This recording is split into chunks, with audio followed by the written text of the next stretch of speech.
ஆன சகோதர சகோதரிகளே, இந்நிகழ்ச்சியை பார்க்கிற உங்கள் அனைவருக்கும் ஆண்டவராய் இயேசு கிறிஸ்துவின் நாமத்தினாலே என் வாழ்த்துதலையும் ஸ்தோத்திரங்களையும் நான் உங்களுக்கு ஏறெடுக்கிறேன். இந்த நாளிலே நாம் ஒரு காரியத்தை குறித்து தியானிக்க போகிறோம். சமாதானம் என்னும் காரியத்தை குறித்து நாம் தியானிக்க போகிறோம்.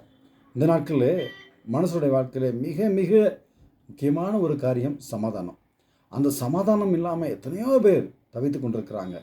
ஆனபடினாலே வேதவசனம் என்ன சொல்லி பார்க்கும் பொழுது, யோவான் 14ஆம் அதிகாரத்தில் 27ஆம் வசனம் இப்படியா சொல்கிறது, சமாதானத்தை உங்களுக்கு வைத்து போகிறேன், என்னுடைய சமாதானத்தையே உங்களுக்கு கொடுக்கிறேன், உலகம் கொடுக்கிற பிரகாரம் நான் உங்களுக்கு கொடுக்கிறதில்லை, உங்கள் இருதயம் கலங்காமலும் பயப்படாமலும் இருப்பதாக என்று சொல்லி ஆண்டுடைய வார்த்தை புறப்பட்ட ஒரு பிரியமானவர்களே. சில ஜனங்களை குறித்து பார்க்கும் பொழுது சமாதானத்துக்காக சில குடிச்சு பார்க்குறாங்க, வெறிச்சு பார்க்குறாங்க, சினிமா பார்க்குறாங்க, என்னென்னா உல்லாசமாக இருக்க முடியுமோ அதெல்லாம் செய்து பார்க்குறாங்க. ஆனால் அவங்க மனசில் ஒரு சமாதானம் கிடைக்கல. சிலர் என்ன பண்ணுறாங்க பார்க்கும் பொழுது நிறையா புண்ணிய ஸ்தலங்களை தேடி ஓடுகிறது உண்டு. இப்போலாம் அங்கங்கே போனாலும் நம்ம பிரச்சனைக்கு ஒரு முடிவு உண்டா, ஒரு சமாதானம் கிடைக்குமான்னு சொல்லி அலைந்திருக்கிறாங்க. அதிலையும் சமாதானத்தை பார்க்க முடிய பெரியமானவர்களே. சில செல்வந்தர்கள் இருக்கப்பட்டவங்க என்ன செய்கிறாங்க பார்க்க, சிலருக்கு துணிமணிகளை வாங்கி கொடுத்து பார்க்குறாங்க, ஆடைகளை வாங்கி கொடுத்து பார்க்குறாங்க. அப்படி கொடுத்து பார்த்து ஒரு சமாதானம் உண்டாகும்னு சொன்னால் அங்கேயும் அவர்களுக்கு சமாதானம் இல்லை பெரியமானவர்களே. இன்னும் ஒரு சிலரை பார்க்கும் பொழுது சில அப்படியே எல்லா பகுதியிலும் போய் சுற்றி பார்த்துட்டு வரலாம், எங்கே எஸ்கேஷன் போகலாம், ஏதாவது டூர் போகலான்னு சொல்லி அங்கங்கே போகிறாங்க.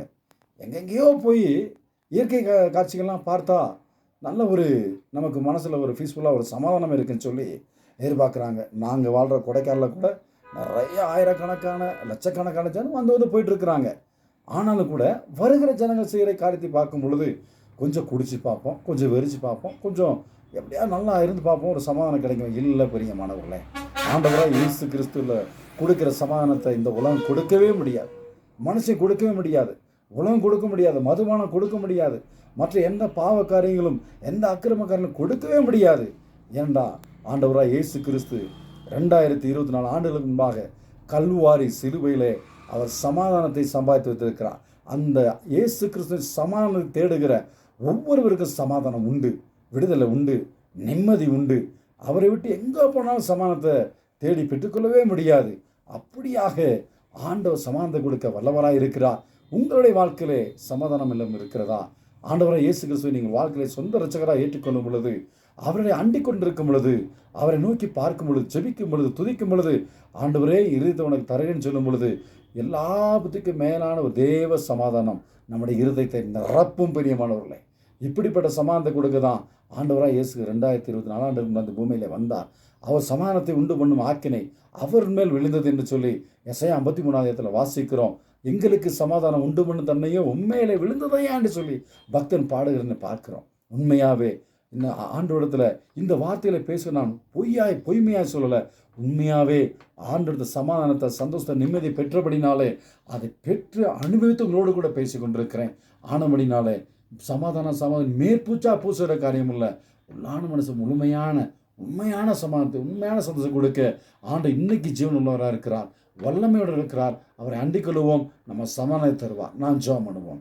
ஏழை அதிகமாய் நேசிக்கிற என் நல்ல தகப்பனே, 2024 ஆண்டுகளுக்கு முன்பாக கல்வாரி சிலுவையில் நீர் எங்களுக்காக சமாதானத்தை சம்பாதித்து வைத்திருக்கிறேன், சுகத்தை சம்பாதித்து வைத்திருக்கிறேன், ஆசீர்வாதத்தை சம்பாதித்து வைத்திருக்கிறேன், நன்மையை சம்பாதித்து வைத்திருக்கிறேன்.